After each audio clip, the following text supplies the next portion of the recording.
Vamos a continuar con la serie Seguros en Cristo. ¿Cómo se llama la serie?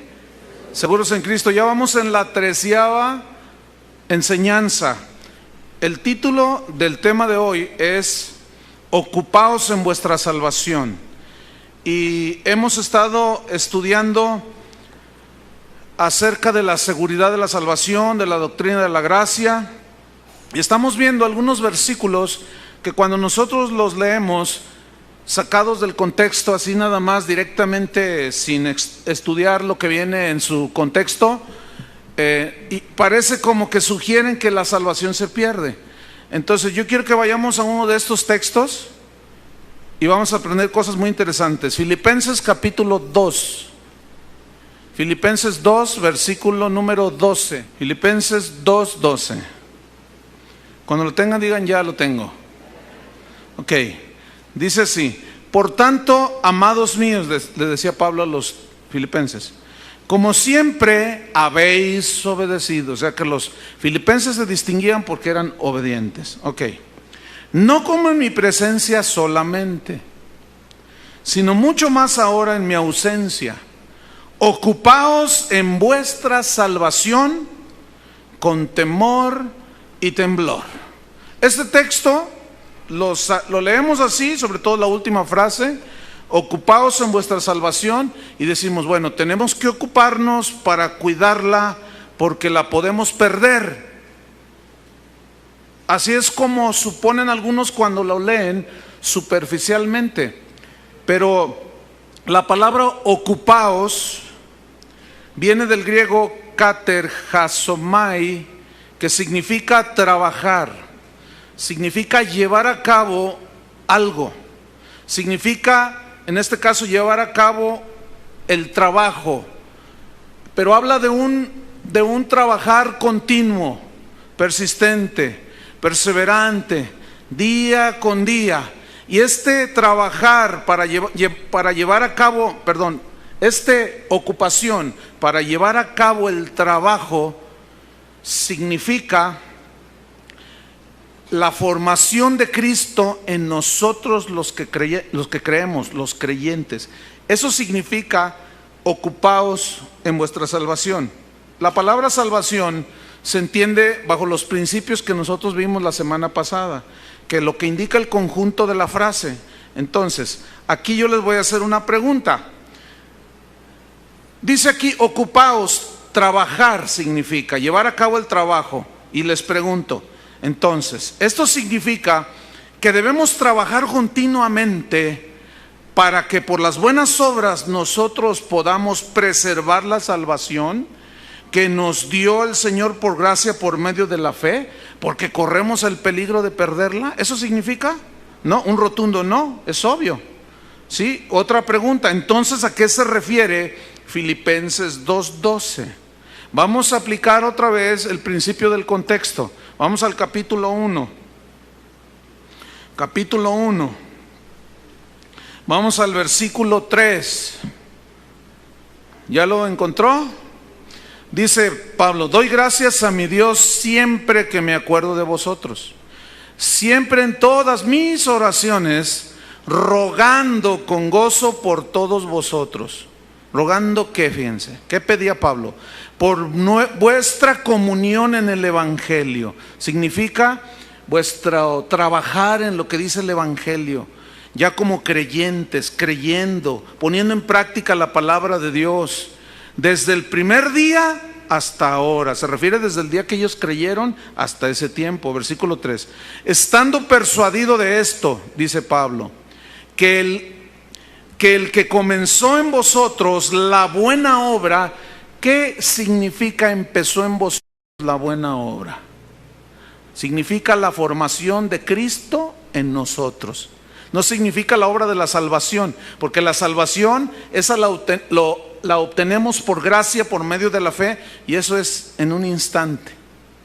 ¿Sí? Entonces, porque el que empezó la obra, el que comenzó en vosotros la obra, la perfeccionará.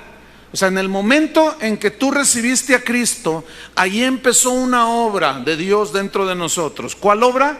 Formar a Cristo en nosotros, formar el carácter de Cristo en nosotros. Y esa obra que Él empezó la perfeccionará, es decir, la irá puliendo cada día, cada día. Por eso dice en 2:12, ocupaos, trabajar continuamente en vuestra salvación, es decir, en la obra de la formación de Cristo dentro de nosotros. Dice entonces que esa buena obra que Él empezó la perfeccionará hasta el día de Jesucristo. ¿Qué significa esto? Que no dejaremos,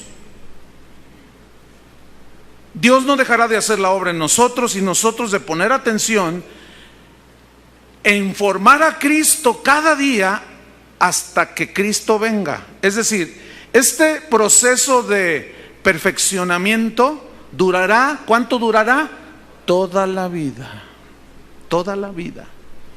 Dice el versículo número 7, como me es justo sentir esto de todos vosotros, pues por cuanto os tengo en el corazón y en mis prisiones, y en la defensa y confirmación del Evangelio, todos vosotros sois participantes conmigo de la gracia. ¿Ven? Ahí está, ya son salvos.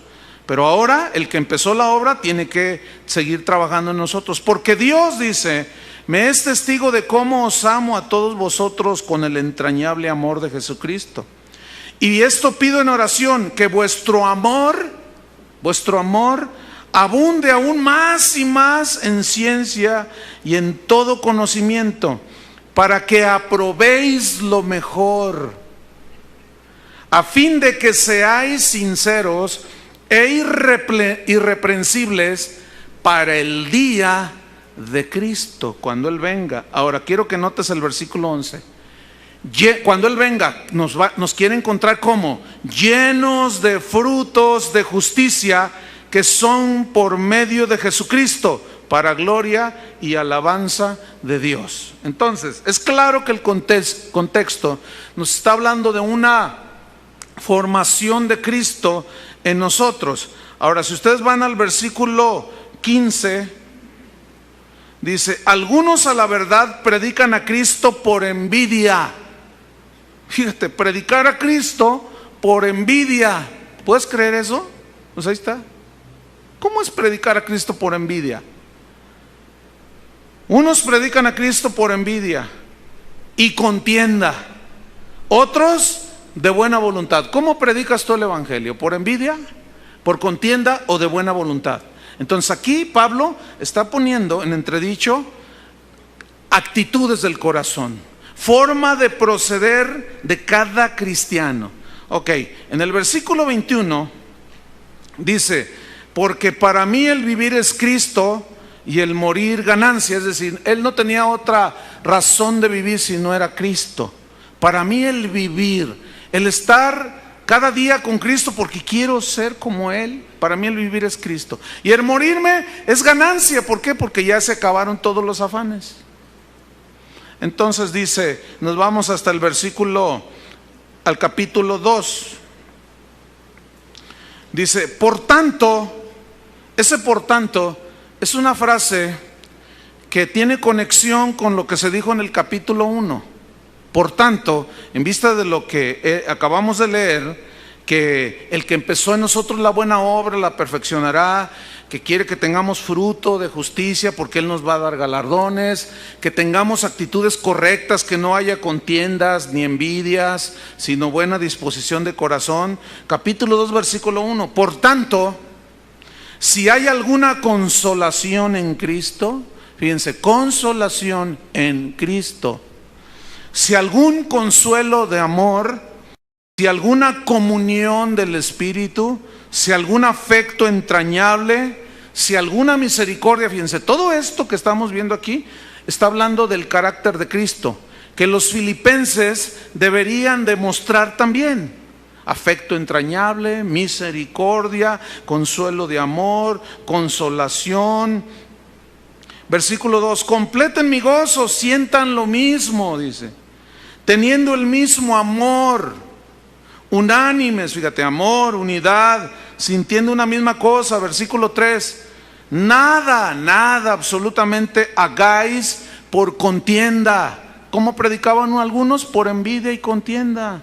Dice, no, ustedes filipenses, no, nada hagan por contienda o por vanagloria, por orgullo, por soberbia, no, eso no refleja el carácter de Cristo.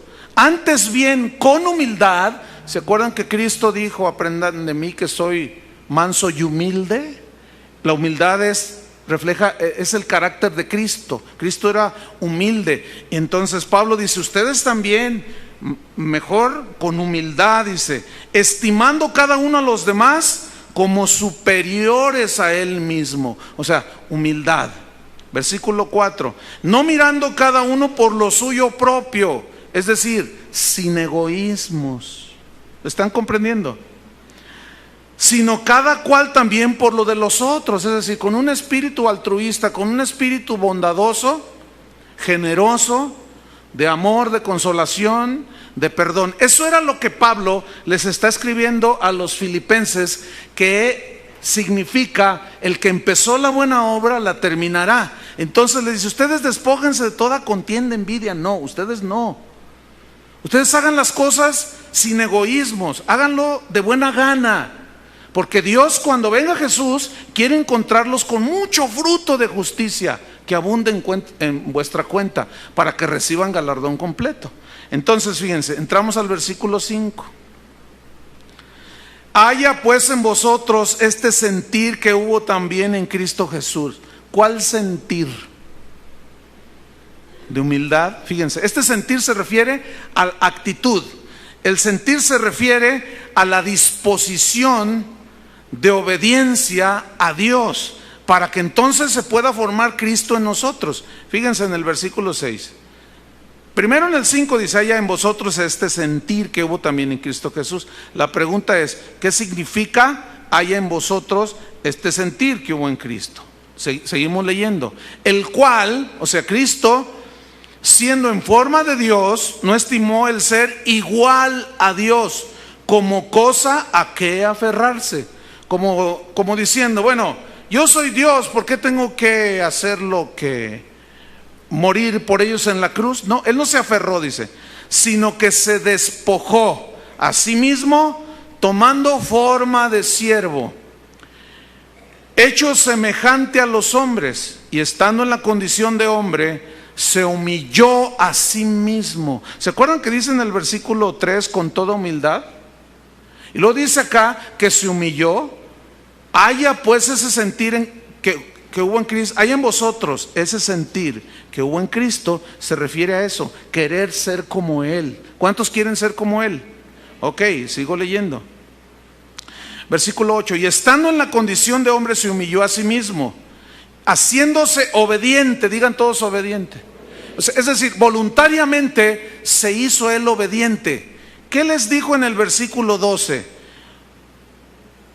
Por tanto, amados míos, como siempre habéis obedecido. Es decir, los filipenses estaban muy bien entendidos de que Cristo quería formarse en ellos, que la voluntad de Dios era que ellos reflejaran a Cristo, y es lo mismo para nosotros hoy. Entonces, retomo el versículo 8, diciendo que se hizo obediente, pero esa obediencia lo llevó ¿hasta dónde? Hasta la muerte, y muerte de cruz. Versículo 9, por lo cual, por tal razón, Dios también le exaltó hasta lo sumo y le dio un nombre que es sobre todo nombre, que en el nombre de Jesús se doble toda rodilla de los que están en los cielos y en la tierra y debajo de la tierra, y toda lengua confiese que Jesucristo, ¿qué? Es el Señor, para gloria de Dios Padre. Y es continuo el versículo 12. Por tanto, ¿qué significa ese por tanto? Es una conexión que hay con lo dicho en el capítulo 1 y en el capítulo 2. Repito, ¿qué les dijo en el capítulo 1 y en el capítulo 2? Que sean como Cristo. ¿Estamos o no? Humildes, sin envidia, sin contienda, sin celos, sin egoísmos.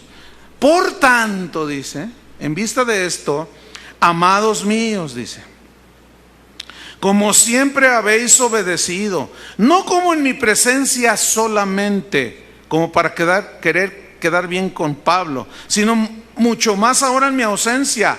Ocupaos en vuestra salvación con temor y temblor. ¿Qué significa ocupaos? Trabajar continuamente ¿en qué? En que Cristo sea formado en vosotros. Entonces, ese ocupaos no se está refiriendo a cuidar la salvación, porque ahí salvación no significa condenación del infierno, sino salvación ¿de qué? De las contiendas, de las envidias, de los celos, del egoísmo, y mostrar un espíritu humilde y, como hijos de Dios, obedientes. ¿Qué es entonces el que comenzó la buena obra? El que comenzó a formar a Cristo en vosotros, no va a dejar de trabajar en vosotros hasta que Cristo venga por cada uno de ellos. ¿Entendieron, hermanos? Ok, vamos al versículo 13, perdón. Entonces dice al final del 12: ocupaos en vuestra salvación, en que Cristo se forme, con temor, con temblor, es decir, con preocupación, pero no la preocupación así de nervios y eso, sino poniendo atención. Versículo 13: porque Dios es el que en vosotros produce así el querer como el hacer por su buena voluntad. Pregunto, ¿qué significa que Dios produce en vosotros el querer? ¿El querer qué? Ser como Cristo. El que Dios produce en nosotros solo lo puede producir en un nacido de nuevo. ¿Estamos?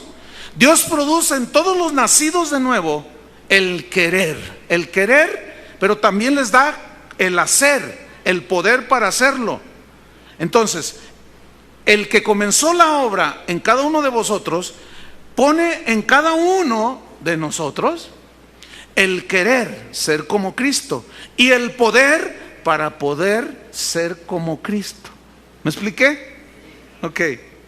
Versículo 14, reitera San Pablo: haced todo sin murmuraciones y contiendas, para que seáis irreprensibles y sencillos, hijos de Dios, sin mancha en medio de una generación maligna y perversa, en medio de la cual resplandecéis como luminares en el mundo. Versículo 16: asidos, agarrados, arraigados, ¿en qué? En la palabra de vida, para que en el día de Cristo yo pueda gloriarme de que no he corrido en vano, ni en vano he trabajado. ¿Ven? ¿Cuál era el trabajo de Pablo? El que yo estoy haciendo ahorita. ¿Qué estoy haciendo ahorita? Enseñándoles de cómo podemos ser formados a la imagen de Cristo, que el carácter de Cristo sea formado en nosotros. Por eso Pablo decía: por lo tanto, pues, ocúpese cada uno en esas áreas que sabe que son flacas, débiles.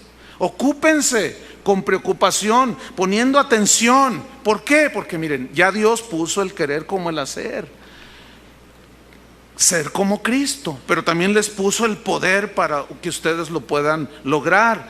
Dice: hagan todo pues sin murmuraciones ni contiendas, para que seáis irreprensibles y sencillos, hijos de Dios. En medio de un mundo perdido, ustedes resplandecen como luminares, dice. ¿Qué es lo que resplandecen en nosotros como luminares? El carácter de Cristo. ¿Están comprendiendo? Ahora, estamos en el contexto. Vamos al capítulo 3. En el versículo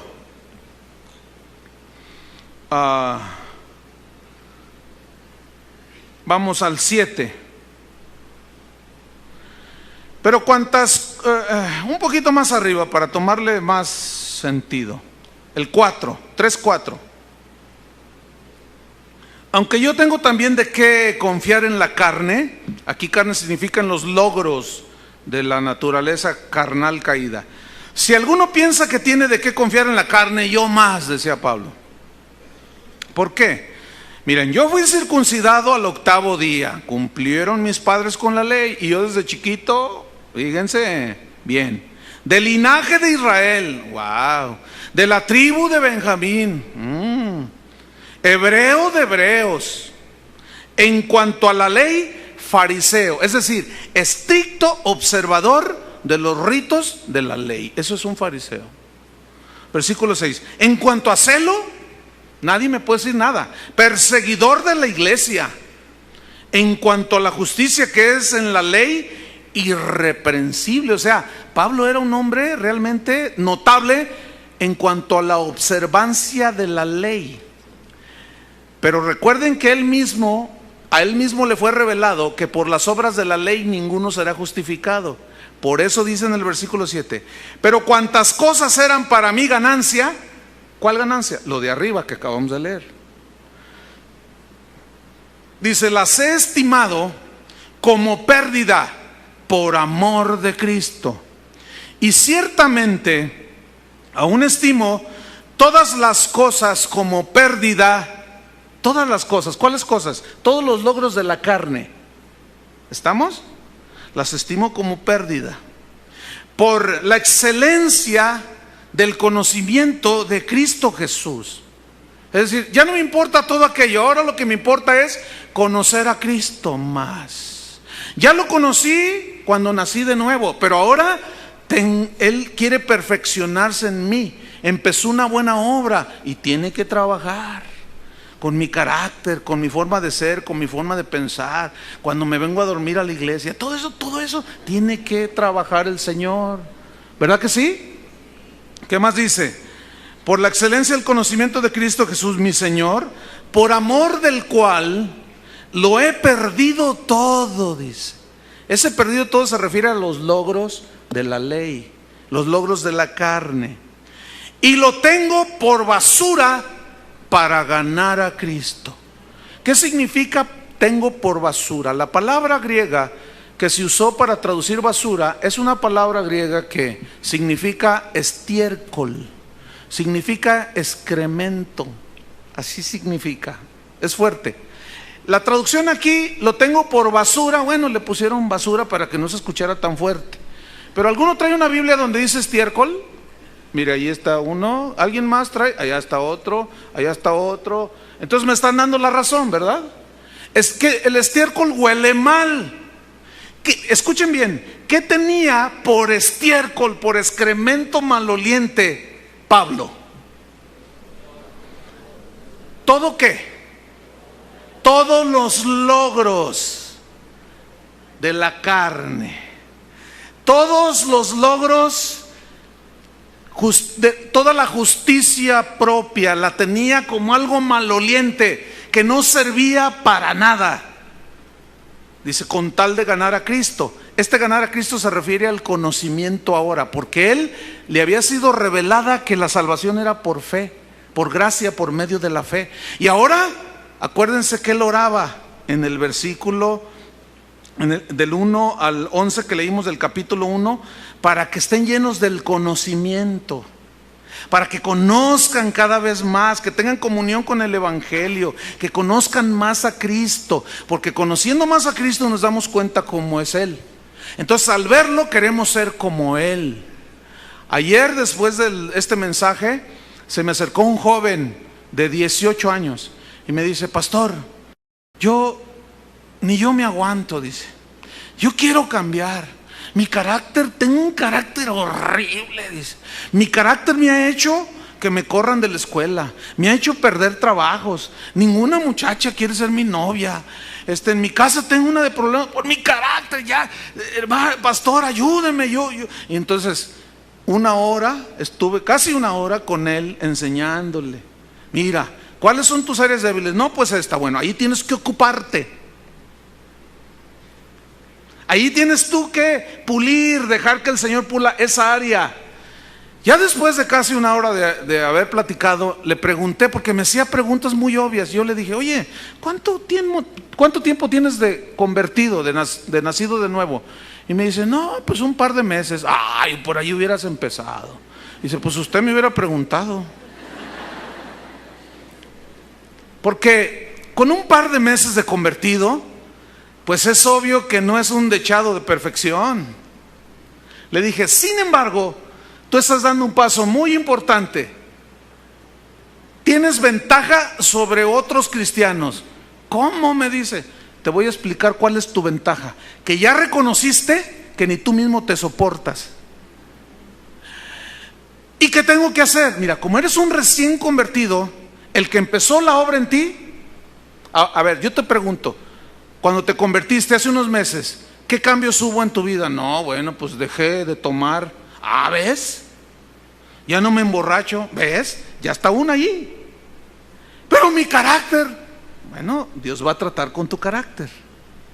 Pero tú tienes que ocuparte en ser salvo de esos arranques de ira que tú tienes y de enojo, y que no te puedes decir al maestro, trajiste la tarea, pues ¿qué le importa? ¿Cómo que qué le importa? No, tienes que tener control sobre tu vida, sobre tu temperamento, sobre ti mismo, sobre tus reacciones, y vas a tener que ocuparte en estos días, porque el Señor ya puso el querer como el hacer. Él, un recién nacido de un par de meses, entendió perfectamente lo que yo estoy diciendo. ¿Cuántos que tienen años no me están entendiendo? ¿Todos entendieron? A ver, levanta la mano el que entendió. No, pues se vieron obligados, ¿verdad? Pues claro. Pues yo. Sí. Ahora, vamos a ver. Ocupaos en vuestra salvación. Piensa en esa frase. Mientras seguimos leyendo el versículo donde nos quedamos, que lo tengo por basura, por estiércol para ganar a Cristo. Versículo 9. Y ser hallado en Él. Esta frase significa fundido totalmente.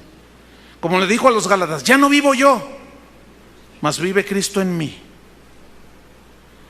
No teniendo mi propia justicia, ahí él ya había entendido y está narrando lo que pasó, que es por la ley, sino la que es de la fe de Cristo, la justicia que es de Dios por la fe, a fin de conocerle. Ese conocimiento es un conocimiento íntimo, no solamente intelectual, no, es un conocimiento íntimo.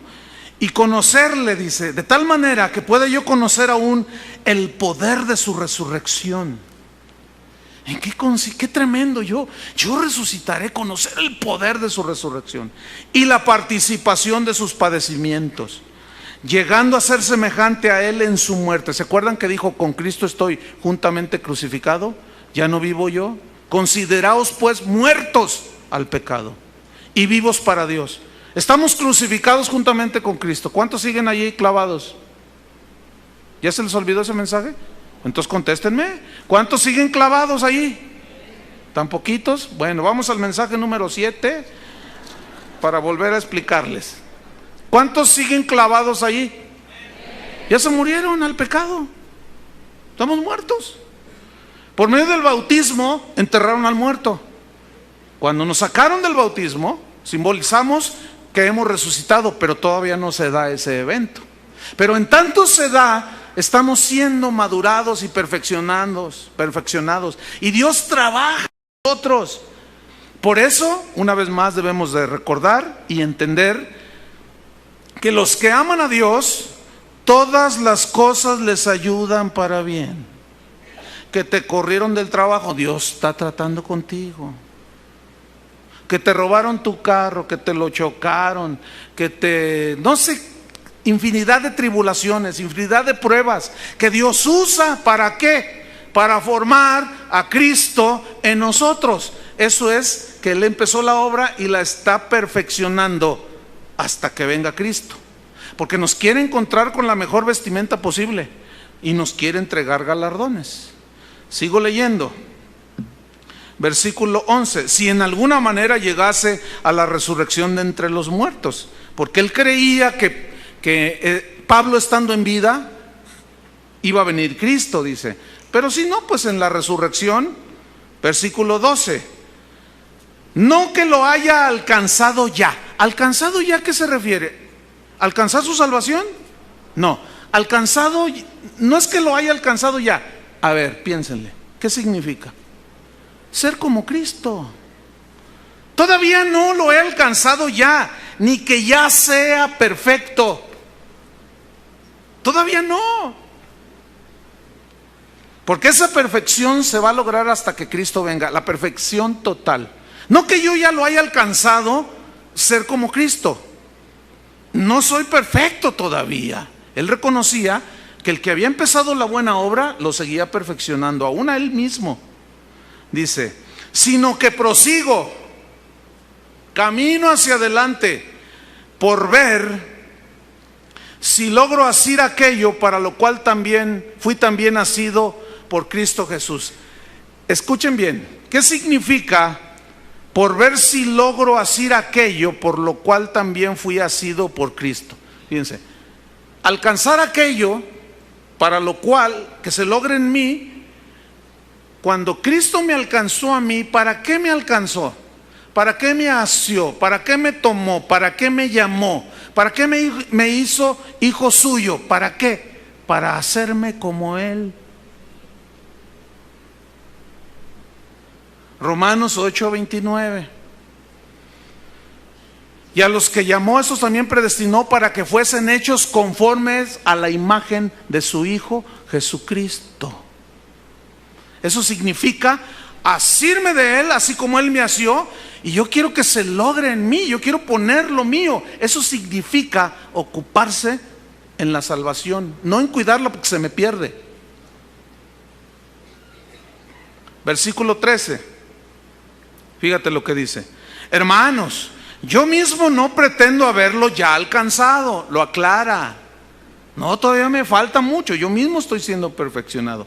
Pero una cosa hago, olvidando ciertamente lo que queda atrás y extendiéndome a lo que está delante. 14.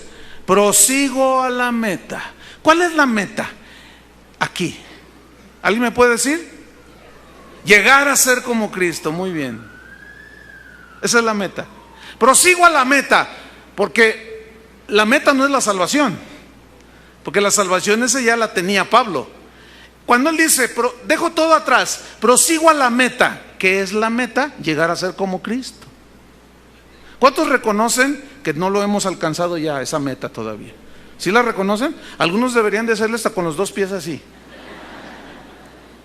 Porque el Señor, tiene mucho que trabajar, más que con algunos otros. Bueno, prosigo a la meta. Y aquí te lo aclara, al premio.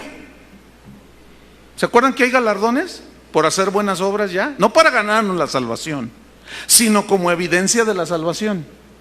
Y una de ellas es que Cristo sea formado. Y una de las metas de Dios para que sea formado es que seamos obedientes. Haya pues en vosotros este mismo sentir que hubo en Cristo Jesús, que se hizo obediente hasta la muerte y muerte de cruz. Eso es lo que quiere Dios que seamos, obedientes. Díganlo fuerte. Obedientes. ¿A qué? A la palabra de Dios. Porque el que oye y no oye, construye sobre la arena. Vienen las tempestades y los problemas y no aguanta nada y se le cae todo. ¿Por qué? Porque no tiene carácter. No está Cristo formado en él.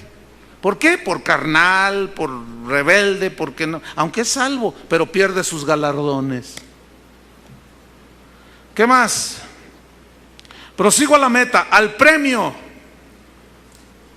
¿Qué te va a dar ese premio? Dice, al premio.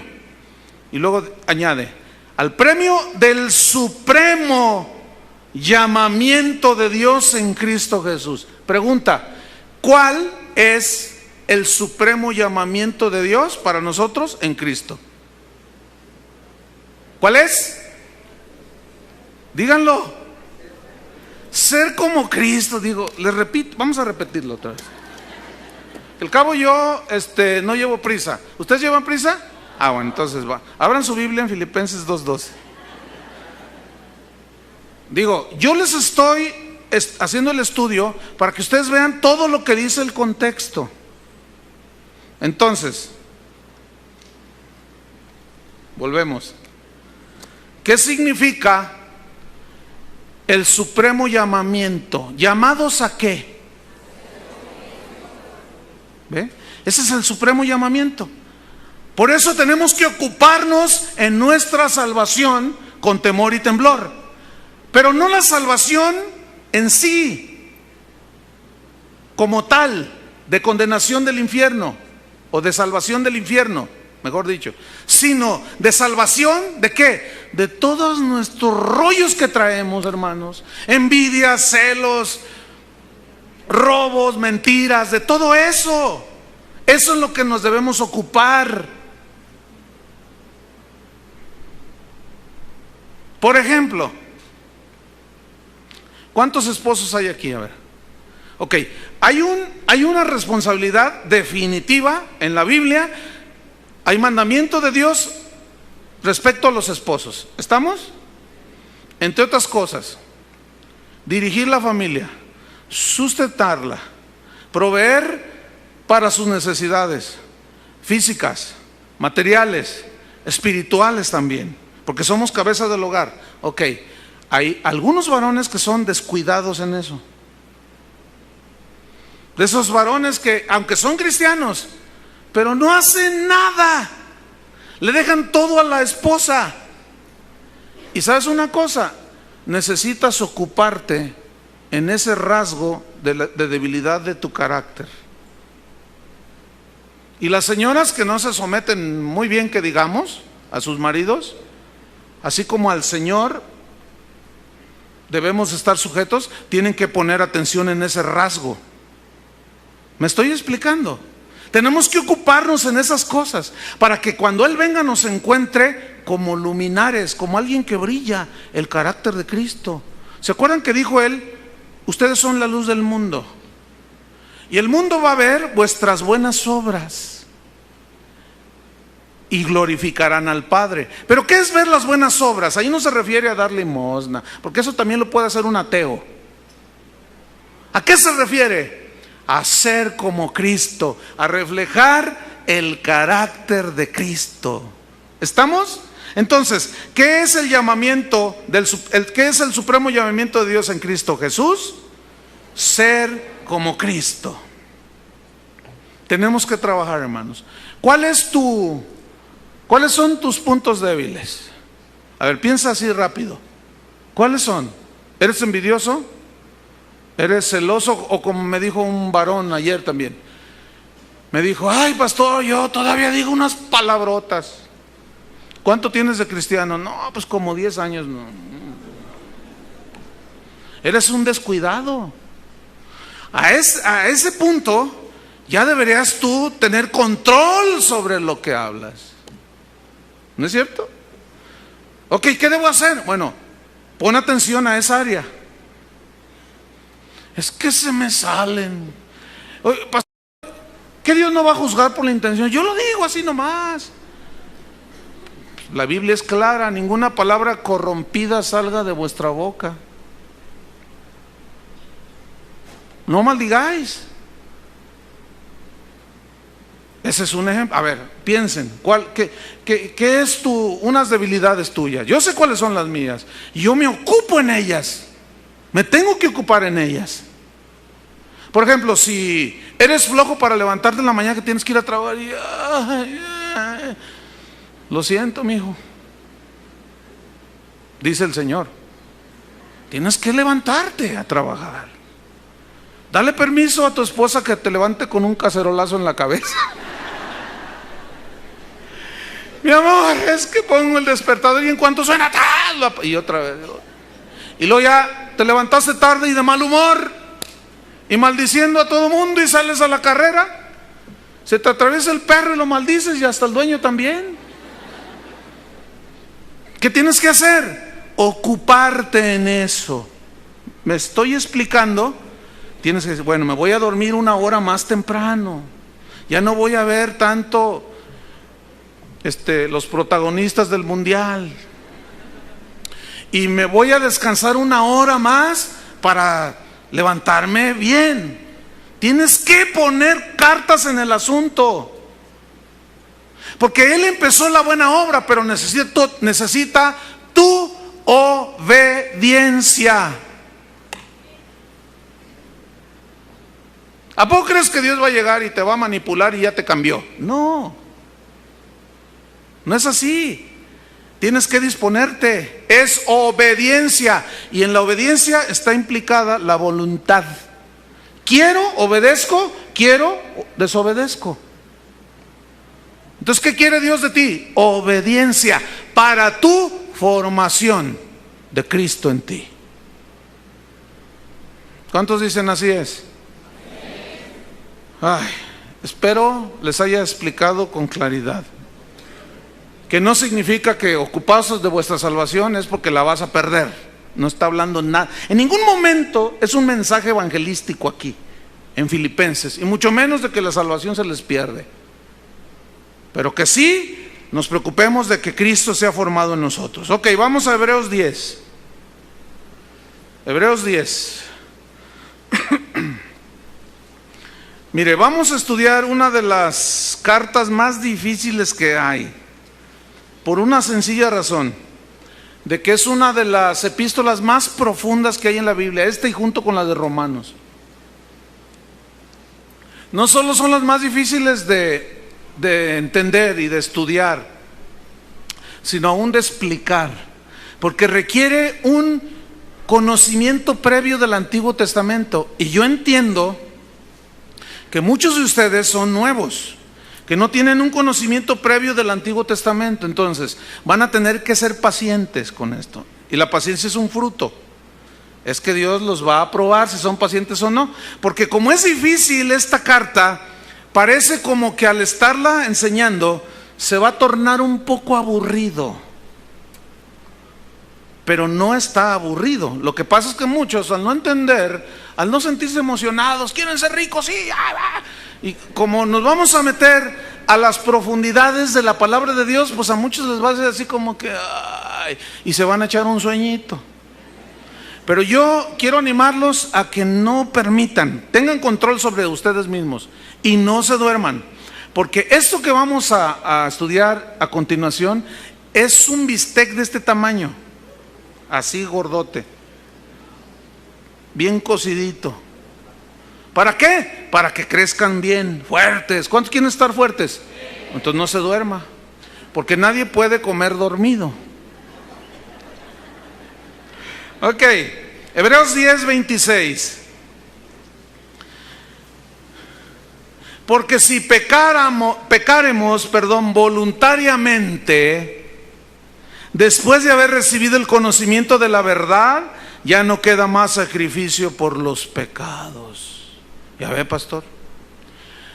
Si pecamos voluntariamente después de haber recibido el conocimiento de la verdad, ya no queda más sacrificios por los pecados. Y volvemos al mismo punto. Leemos, porque si pecaremos voluntariamente, ¿a qué se refiere? Cuando nosotros leemos así nada más, pecar voluntariamente decimos, bueno, ofender a mi mamá, robarme lo que no es mío, pecar voluntariamente. Está allí el billete de 500 pesos no es tuyo y dices, yo sé que robar es malo, pero, y está ahí la tentación y dices, pero yo los necesito. Entonces tú ya lo tomas y te lo llevas y dices, pues pequé voluntariamente. Porque si lo leemos así nada más, pues eso dice, ¿cierto? Pero ¿qué les parece si estudiamos el aburrido contexto? ¿Quieren estudiar el aburrido contexto? Sí, ¿ya ven? Pues sí, ok, vamos para allá. Vamos a estudiar el aburridísimo contexto. ¿Qué significa pecar voluntariamente? Escuchen bien. Se refiere a los judíos. ¿A quién fue escrita la carta a los hebreos? A los judíos. ¿Qué creían los judíos? Que la salvación venía por hacer las obras de la ley, ¿cierto? Entonces la discusión de todo el libro de Hebreos es de que no es cierto que la ley justifica, sino la fe en el sacrificio y el derramamiento de Cristo, de su sangre en la cruz del Calvario. De eso trata, lo van a ver. Entonces, ¿qué se refiere pecar voluntariamente? Se refiere a los judíos que deliberadamente y hasta con soberbia rechazaban el único sacrificio que era capaz de borrar sus pecados, el sacrificio de Cristo. Pecar deliberadamente aquí tiene una connotación que se refiere única y exclusivamente a rechazar el mensaje de que Cristo es el único que puede salvar. Se los voy a demostrar con el contexto, ¿ok? Vamos al capítulo 9, versículo 24. Porque no entró Cristo en el santuario hecho de mano, figura del verdadero. Se refiere al tabernáculo que tenía Israel, ¿se acuerdan? Donde había un atrio, un lugar santo, un lugar santísimo. Dice, no entró Cristo en el santuario hecho de mano, que era figura, sombra del verdadero, sino que entró en el cielo mismo, en la misma presencia del Padre, para presentarse ahora por nosotros ante Dios. Versículo 25. Pero lo hizo no para ofrecerse muchas veces, como entra el sumo sacerdote en el lugar santísimo cada año con sangre ajena. ¿Sangre de quién? De animales, muy bien. Versículo 26. De otra manera, le hubiera sido necesario padecer muchas veces, desde el principio del mundo. Pero ahora, en la consumación de los siglos, se presentó una vez para siempre por el sacrificio de sí mismo para quitar de en medio el pecado. Yo quiero enfatizar la frase quitar. En el griego original significa borrar completamente. Es decir, que ya no existen más. Ya fueron borrados.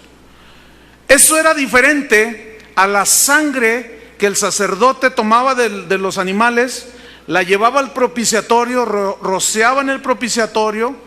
¿Se acuerdan que estaba el arca y el propiciatorio? Y era para decir, Señor, sé propicio, es decir, perdona nuestros pecados, Señor. Y luego el sumo sacerdote salía con una rama de hisopo, la impregnaba de sangre y rociaba, simbolizando perdón de pecados. Pero esos pecados no eran borrados, eran cubiertos solamente. Era como ponerles algo nada más encima. Pero aquí dice que el Señor se presentó para quitar de en medio el pecado. Ok, versículo 27.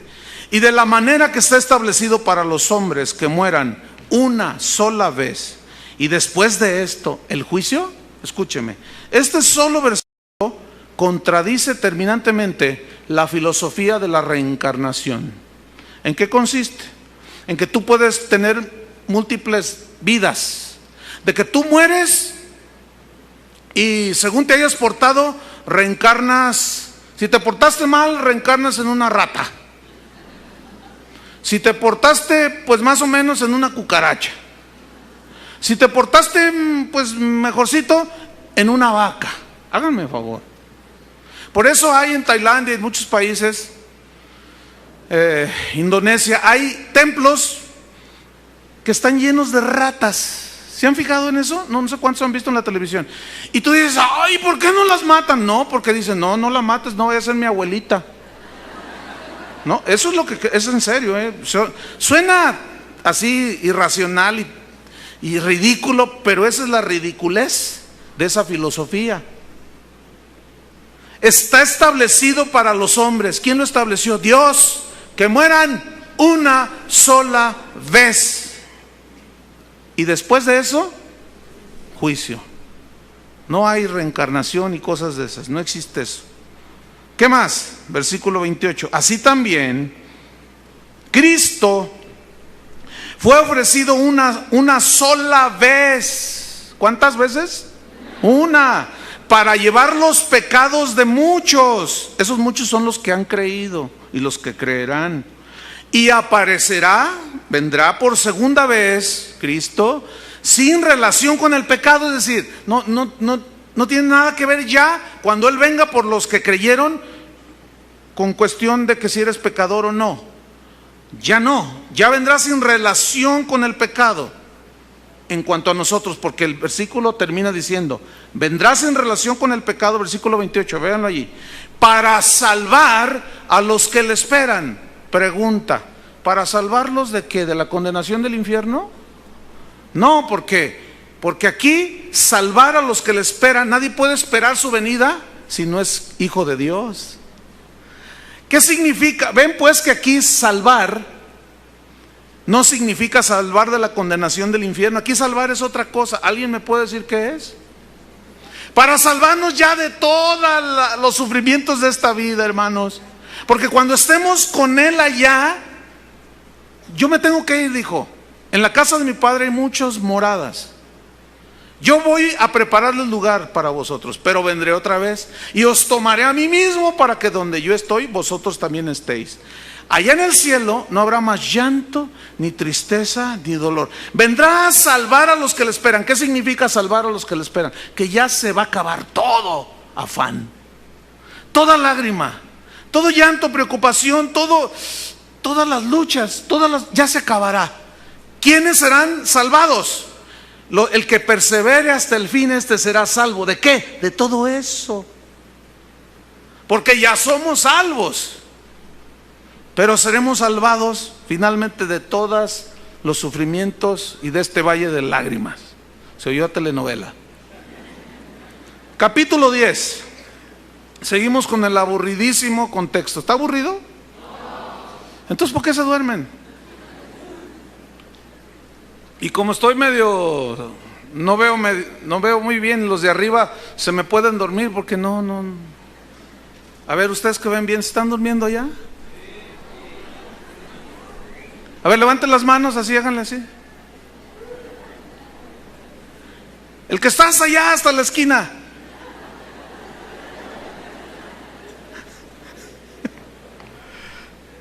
Ve, el que está hasta arriba en la esquina, ve arriba en tu techo, ¿ves el hoyo que está ahí? Por ahí entra un rayo. ¿De veras? Ok, ¿seguimos? Capítulo 10. Entonces Él vendrá por los que le esperan. Capítulo 10, versículo 1.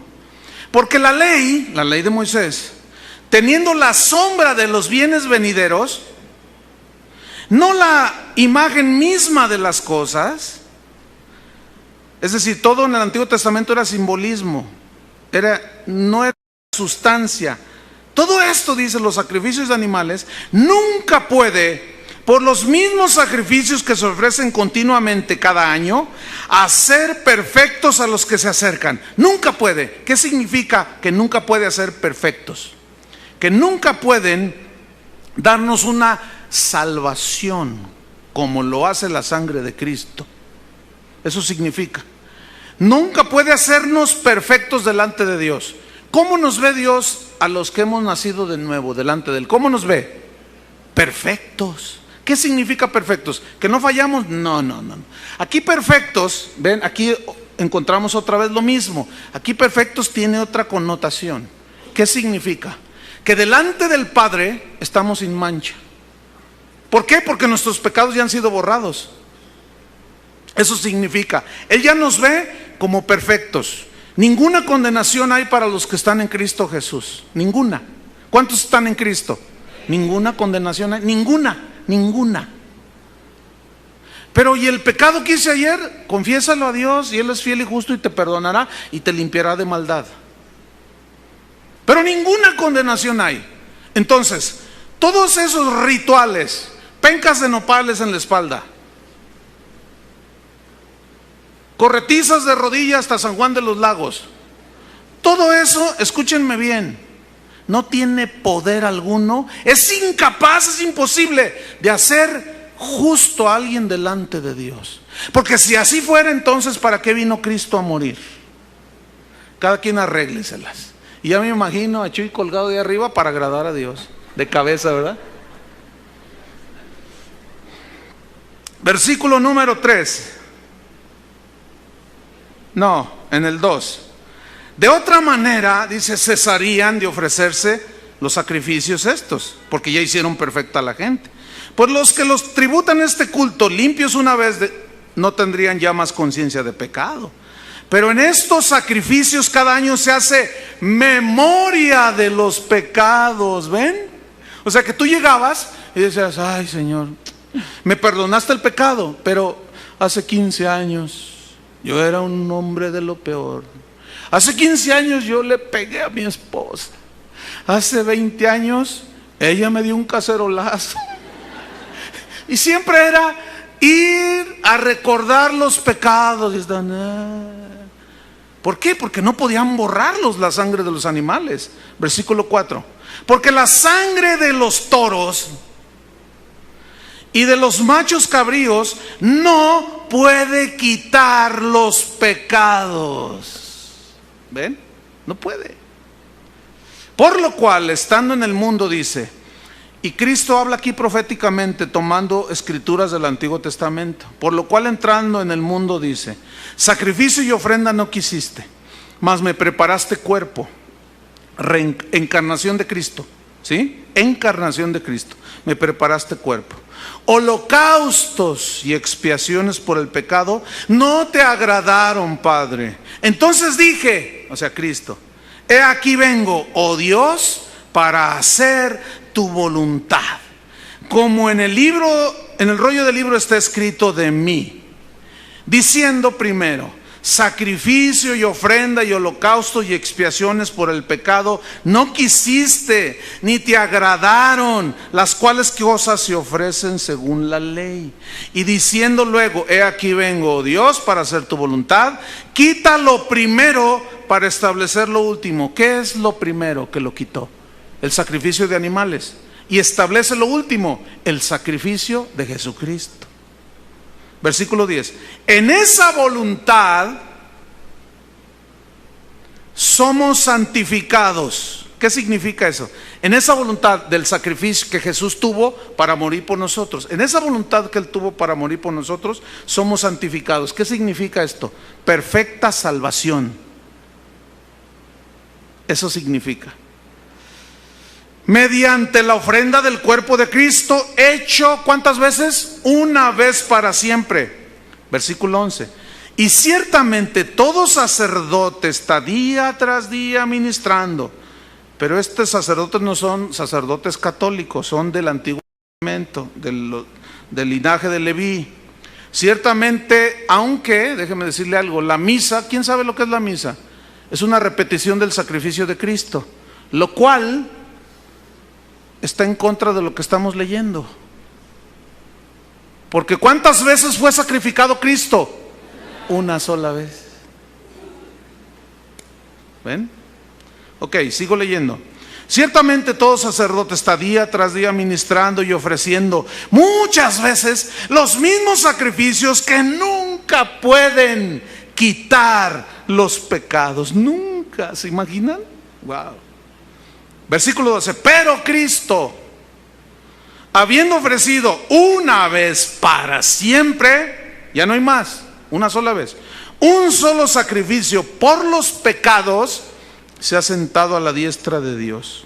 De ahí en adelante esperando hasta que sus enemigos, ¿quiénes son sus enemigos? Los que rechazan su sacrificio, los que rechazan su sangre.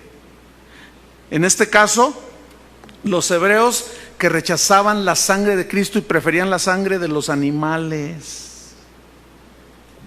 De allí en adelante esperando hasta que sus enemigos sean puestos por estrados de sus pies, porque con una sola ofrenda hizo perfectos para siempre a los santificados. ¿Qué es perfectos? Salvación eterna, intocable, inmanchable, inmarcesible, incorruptible. ¿Qué hizo el Señor con una sola ofrenda? Nos hizo ¿qué? Perfectos. ¿Qué es perfectos? Ya no se nos imputa pecado, porque hemos creído y han sido borrados nuestros pecados. Versículo 15. Y nos atestigua lo mismo el Espíritu Santo. ¿Qué es lo mismo? De que la sangre de Cristo, el sacrificio de Cristo es suficiente.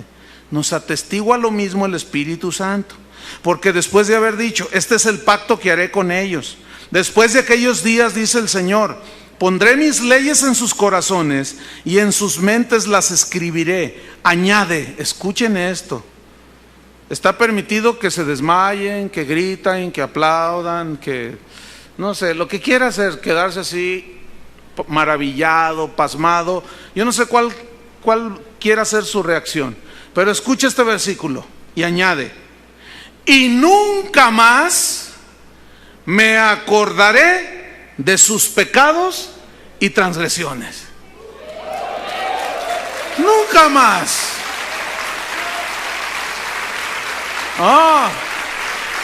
Entonces hay algunos ahí en el auditorio diciendo: entonces lo que yo hice hace 5 años, ¿ella no se acuerda? Si está bajo la sangre de Cristo ya quedó borrada.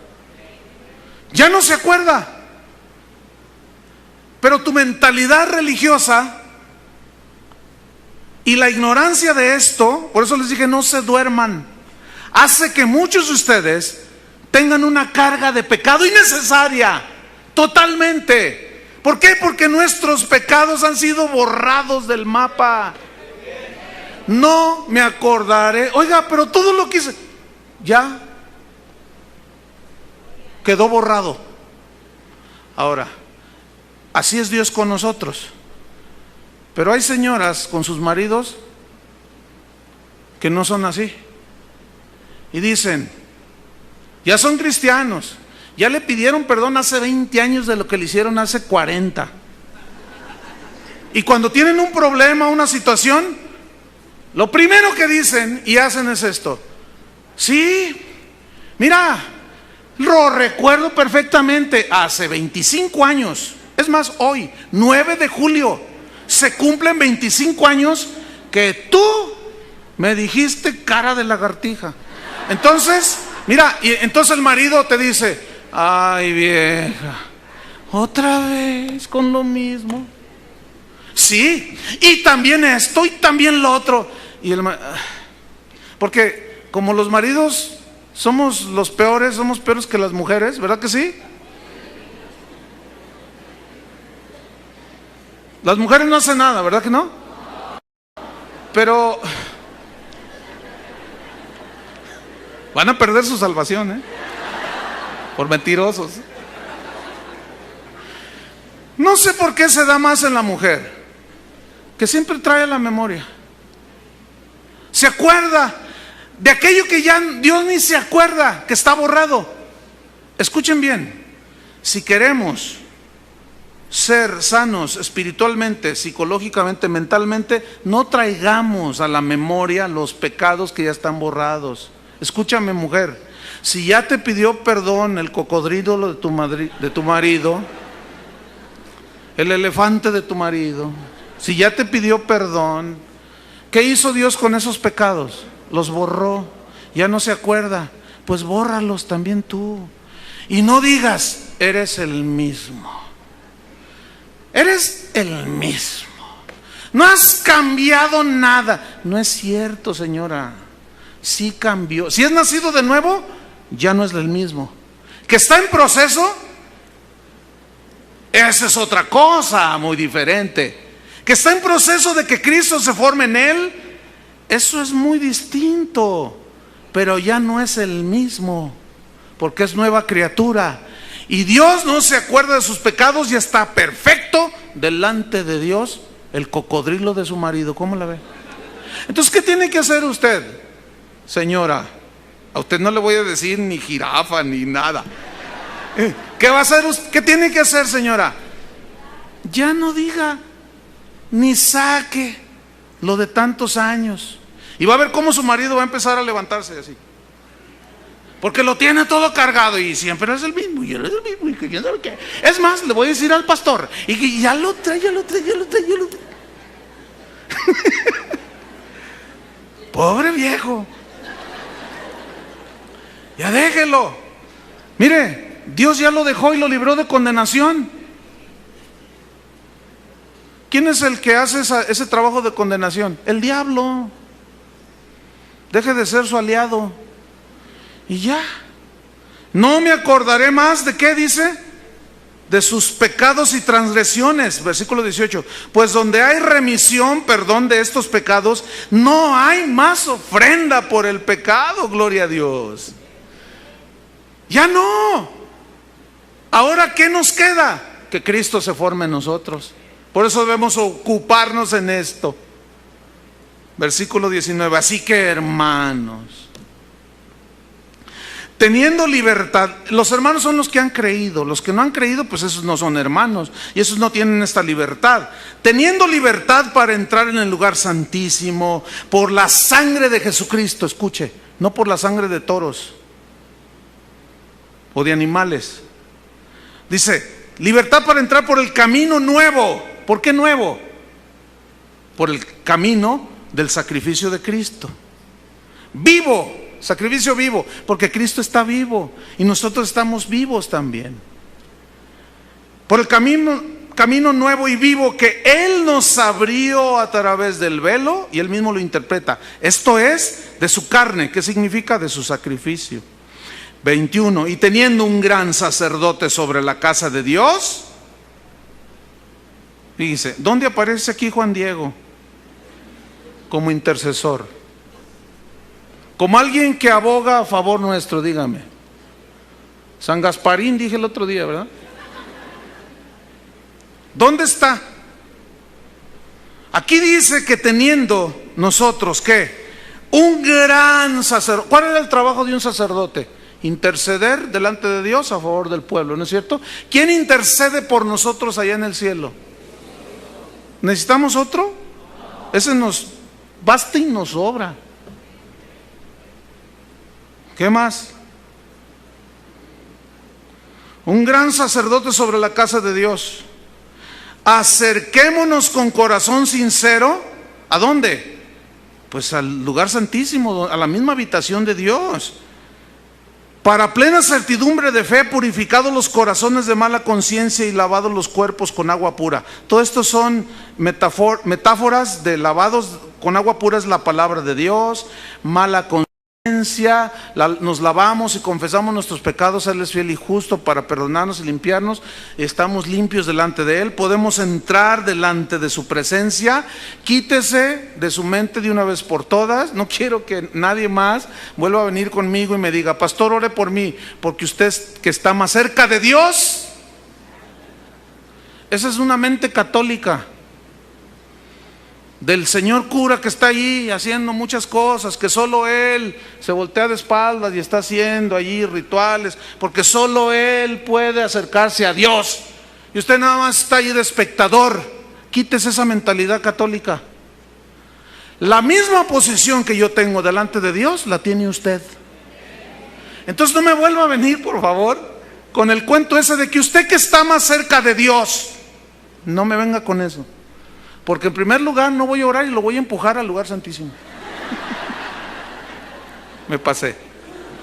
Le voy a dar una empujadita yo.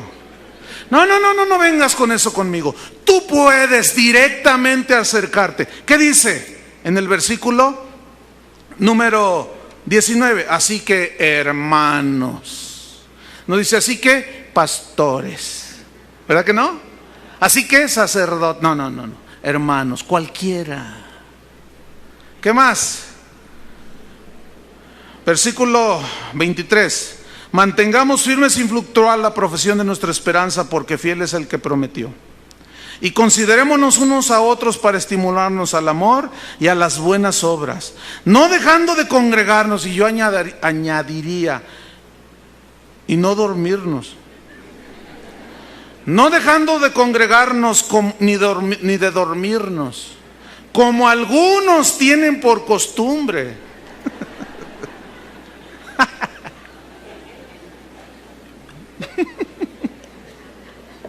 Si yo hubiera escrito, lo hubiera puesto allí.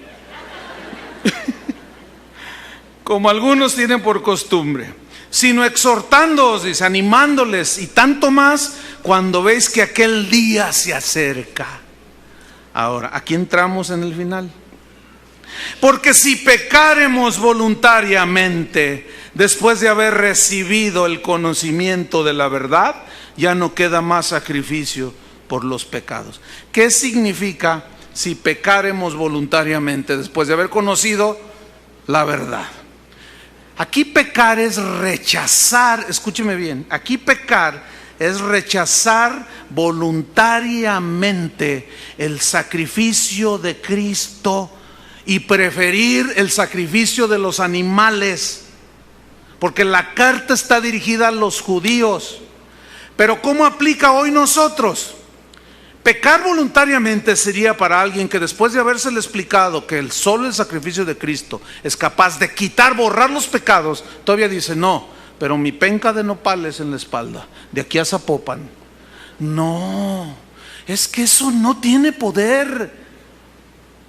Eso no te hace perfecto delante de Dios. Es más, Dios ya no quiere sacrificios. Ya se sacrificó una sola vez Cristo, ya no hay más sacrificio. No. Yo y mi peregrinación arrastrándome de aquí hasta Tepa.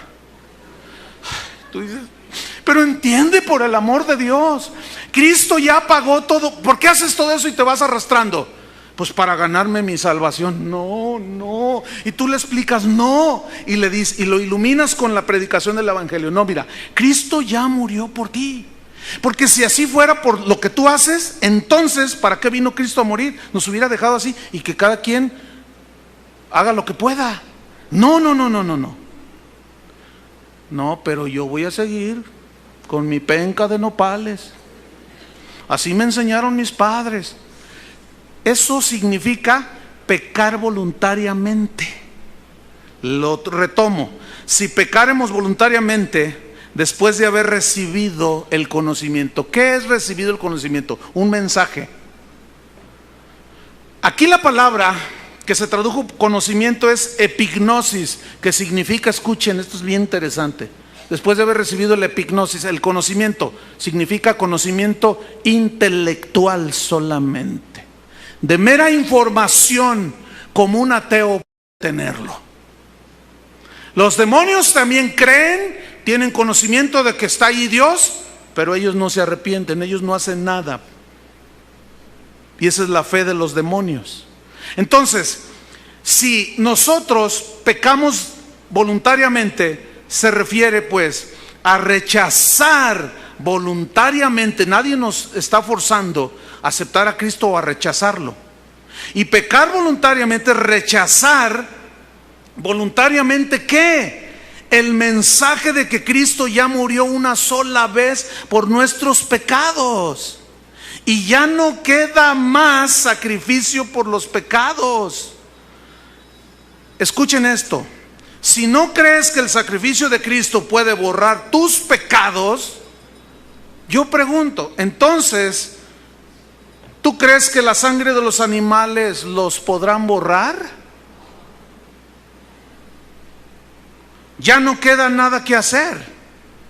Fíjate lo que dice en el versículo 26 entonces. Después de haber recibido el conocimiento de la verdad, ya no queda más sacrificio por los pecados, sino una horrenda expectación de juicio. Eso es lo que queda. ¿No crees? Ya qué más se puede hacer. Una horrenda expectación de juicio y de hervor de fuego que ha de devorar a los adversarios, es decir, a quienes se oponen a la verdad de que solo Cristo es el único que puede borrar nuestros pecados. Fíjate el 28 y nos vamos sobre el final. El que viola la ley de Moisés por el testimonio de 2 o 3 testigos muere irremisiblemente. ¿Cuánto mayor castigo pensáis que merecerá el que pisoteare al Hijo de Dios y tuviere por inmunda la sangre del pacto? ¿Cuánto mayor castigo? Aquí castigo significa, viene del griego timoreo, que significa castigar para salvar el honor. ¿Qué significa esto? Que Dios los castigará a todos aquellos que lo han hecho mentiroso, porque no están creyendo que el sacrificio, que el derramamiento de la sangre de Cristo borra sus pecados. Y están diciendo: no, Dios, no te creo. Que con solo creer en el sacrificio de Cristo, ¿no me crees? Ya no puedo hacer más por ti. Lo único que te queda es una horrenda expectación de juicio. Horrendo. Y si la ley de Moisés cuando era violada tenían que morir, ¿cuánto mayor castigo recibirán aquellos que rechazan que solo Cristo puede salvarnos? Dios tendrá que salvar su honor, proteger su honor, por eso tiene que castigar, porque la gente que lo rechaza de esa manera, voluntariamente están diciendo: Dios, eres mentiroso, porque fíjate que mi penca de nopales es más eficaz. Sea Dios veraz, dijo Pablo, y todo hombre mentiroso. Y finalmente, y si pisoteare al Hijo de Dios, ¿qué significa pisoteare? Viene una palabra griega bien interesante que por nuestra manera de ser les va a sonar, se van a reír. Pisotear viene de una palabra griega catapateo, así como que te pateo. Porque cata es debajo y pateo es pies en el griego. Entonces, fíjate, poner bajo los pies, por eso se tradujo pisoteare. Pero también significa rechazar con desdén, así como: ¿ese es tu ofrecimiento, Dios? No me interesa. Mi religión, lo que me enseñaron mis padres. Pero entiende que sin Cristo no vas a poder. No me interesa. Mi religión es la que me interesa. Y finalmente dice: pisotear al Hijo de Dios, y tuviere por inmunda la sangre del pacto. Inmunda, ¿qué significa? Del griego koinos, que significa sangre común, como la de un animal. Yo estoy convencido que un cristiano verdadero, jamás, para que les toque a todos un jamás. Jamás un cristiano verdadero va a tener por común la sangre de Cristo. Eso es imposible, ¿sí o no? Al contrario, para nosotros la sangre de Cristo nos limpia de todo pecado, nos limpia de toda maldad. Entonces, a esos que les está hablando, si pecan voluntariamente, si rechazan voluntariamente la sangre de Cristo y pisotean al Hijo de Dios que la derramó, y tienen su sangre como sangre de animales, ¿qué dice el versículo 31? Horrenda cosa es caer en manos de un Dios vivo. ¿Te imaginas? Nada más que ustedes no se preocupen, los nacidos de nuevo. Ustedes, si son nacidos de nuevo, no, el versículo 31 no tiene aplicación para ustedes. Les está hablando a los que pecan deliberadamente. Reitero, no está hablando de pecar y perder la salvación. No, ya vimos todo el contexto. Se refiere a rechazar el hecho de que solo la sangre de Cristo nos puede borrar y perdonar nuestros pecados. Ahora, ¿cuántos tienen ya esa sangre sobre ustedes? Cierren sus ojos un momento. Vamos a tomar un par de minutos. No se vaya nadie, por favor, todavía. Vamos a hacer algo. Es muy posible que aquí haya personas en este auditorio ahora que se han expuesto a esta enseñanza y no tienen a Cristo, no tienen la salvación, pero que quieren reconocer que son pecadores. ¿Hay alguien aquí en este auditorio que quiera entregar su vida a Cristo y sus pecados sean borrados? Levante su mano. ¿Habrá alguien? Hay algunas personas con su mano levantada. Voy a pedir a esas personas que se pongan de pie. Los voy a dirigir en una oración. Pónganse de pie los que levantaron su mano. Bien. Ok. ¿Entendieron perfectamente el mensaje, verdad que sí? No hay otro sacrificio, no hay nada que pueda perdonar sus pecados, solo Cristo, y borrarlos. Cuando nosotros nos acercamos, como lo van a hacer ustedes, a Dios, creyéndole lo que hizo en Cristo, viene la salvación a ustedes. Van a abrir su boca y en voz audible van a decir esta oración para el Señor, no para nosotros. Yo los voy a dirigir. Díganle: Padre, te doy gracias porque esta mañana es especial para mí, porque he entendido que solo la sangre de Cristo puede borrar todos mis pecados. reconozco que soy pecador y que todas mis buenas obras que hice para ganar la salvación son nada y las tengo por basura en este momento. Señor, te recibo como mi Salvador, suficiente, no hay otro. Perdona mis pecados, bórralos, Señor, con tu sangre preciosa y hazme nacer de nuevo. Dame una vida nueva en el nombre de Jesús. Dirige mi vida de aquí en adelante en el nombre de Cristo Jesús. Entrego mi vida, tómala, Señor, y hazme una nueva criatura. Amén. Déjenme decirles algo a los que se pusieron de pie, que ahora son por la fe hijos de Dios. Hoy acaba de empezar una buena obra en ustedes. ¿Qué? Cristo formándose en cada uno de ustedes. Trabajen en eso cada día.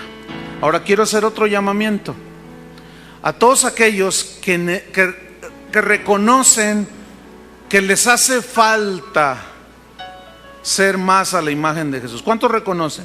Aquí deberíamos de ponernos de pie todos. ¿Sí? Ok, vamos a hacer algo rápido. A estas alturas tú ya debes de reconocer cuáles son tus puntos débiles, con los que estás batallando, vamos. Puede ser mentiras, maledicencia, robo, qué sé yo, tantas cosas. Cierra tus ojos. Ahora, identifica esas cosas. Pueden ser muchas, pero las que vengan primero a tu mente. Bueno, escúchame bien. En esas cosas vas a ocuparte. En esas cosas vas a poner atención. En esas cosas el Señor ha producido en ti el querer y te está dando el poder, te ha dado el poder para hacerlas. Entonces tú vas a poder controlar ese carácter horrible, vas a poder controlar tu boca que maldice. Seguramente no será dentro de 10 minutos o una hora o mañana, pero es un proceso, ¿entienden? Ocupaos. Sean obedientes, por lo tanto, ocúpense en su salvación con temor y temblor. Ocúpense en despojarse, sean salvos de los egoísmos, de las envidias, de los celos, de las griterías. Padre, en el nombre de Jesús, reconocemos que no lo hemos alcanzado ya, pero seguimos a la meta, al premio del supremo llamamiento de Dios en Cristo Jesús. Todos los que estamos aquí, nacidos de nuevo, anhelamos ser como Jesús. Y el que empezó la obra en nosotros, la terminará hasta el día de Jesucristo. Eso significa el que persevere hasta el fin será salvo. ¿De qué? De todos esos egoísmos, de las luchas, de las tribulaciones, de las vicisitudes de la vida, porque salvos somos por la fe en Cristo Jesús. Amén. Que Dios los bendiga mucho. Amén.